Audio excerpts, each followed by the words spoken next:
Bienvenue sur TechWatch, votre rendez-vous quotidien pour les dernières nouvelles du monde de la technologie. Aujourd'hui, nous sommes le 12 février 2025 et voici les informations essentielles. En France, le gouvernement a désigné la région Auvergne-Rhône-Alpes comme un site clé pour l'intelligence artificielle. Un projet ambitieux de 450 millions d'euros a été lancé pour créer un hypercalculette à Valence, géré par la start-up Sesterce. Ce projet vise à renforcer la position de la France dans le secteur de l'intelligence artificielle, avec une capacité de calcul de 1,5 GW prévue d'ici 2030, générant près de 5000 nouveaux emplois. Au sommet pour l'action sur l'intelligence artificielle à Paris, 61 pays ont signé une déclaration pour promouvoir une intelligence artificielle éthique. Emmanuel Macron a souligné l'importance de bâtir la confiance autour de l'intelligence artificielle.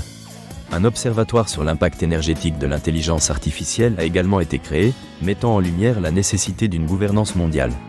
Les jeunes expriment des préoccupations croissantes concernant les risques numériques.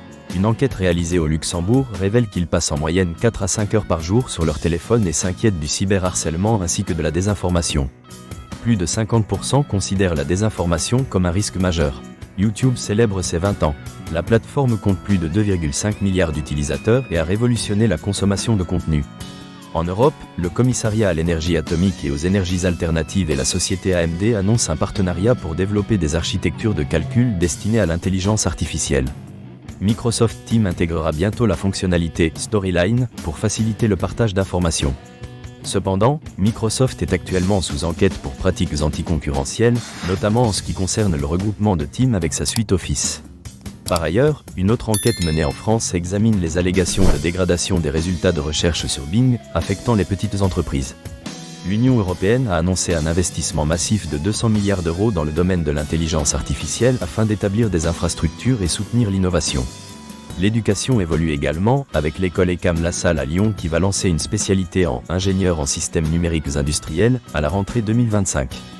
Dans le domaine de la sécurité des données, la société Comprise a renforcé sa solution pour prévenir toute fuite d'informations personnelles vers l'intelligence artificielle, répondant ainsi aux demandes croissantes des entreprises. Concernant l'adoption de l'intelligence artificielle, des entreprises telles que Stellantis et Air France KLM rencontrent des défis en ce qui concerne l'intégration de l'intelligence artificielle générative. Passons maintenant à d'autres nouvelles. Les professionnels de la donnée font face à des défis pour évaluer le retour sur investissement des applications d'intelligence artificielle générative. Un cas d'usage présenté par Stellantis a démontré la faisabilité d'un retour sur investissement.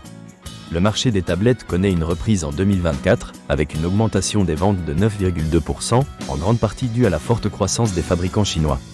Fujitsu France a également changé de direction, avec Frédéric Claret nommé nouveau directeur général. Mistral et Cisco ont annoncé un partenariat pour développer des agents d'intelligence artificielle visant à améliorer l'expérience client. Enfin, une analyse de Gartner révèle que migrer hors de l'environnement VMware pourrait coûter plus cher que prévu, nécessitant ainsi une expertise considérable. Avant de conclure, n'oubliez pas de suivre également les avancées en cybersécurité et les discussions sur la régulation des géants du numérique. Merci de votre attention et à demain pour de nouvelles informations du monde de la technologie.